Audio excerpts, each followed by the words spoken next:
الحمد لله والصلاة على نبيه وعلى آله وأصحابه أجمعين.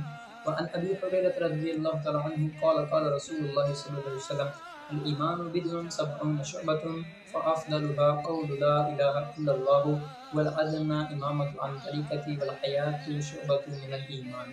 حضرت سیدنا ابو ہریرہ رضی اللہ تعالیٰ عنہ سے مروی ہے کہ آقا صلی اللہ علیہ وسلم نے ارشاد فرمایا کہ ایمان کی چند اور 70 شاخیں ہیں، اور فرمایا کہ سب سے افضل جو شاخ ہے وہ یہ ہے کہ اللہ کے سوا کوئی معبود نہیں، یہ گواہی دینا. اور فرمایا کہ سب سے ادنا جو شاخ ہے وہ یہ ہے کہ رستے سے تکلیف دہ چیز کو ہٹا دینا.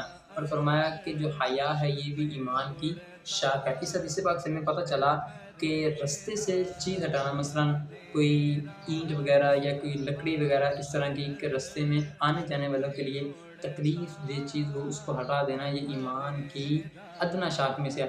اور تیسرے نمبر پہ فرمایا کہ حیا یہ ایمان کی شاخ میں سے ہے. فرمایا کہ جس بندے کے اندر حیا ہوگی وہ کبھی ایمان والا ہوگا، اور جس کے اندر حیا نہیں وہ کبھی ایمان والا نہیں.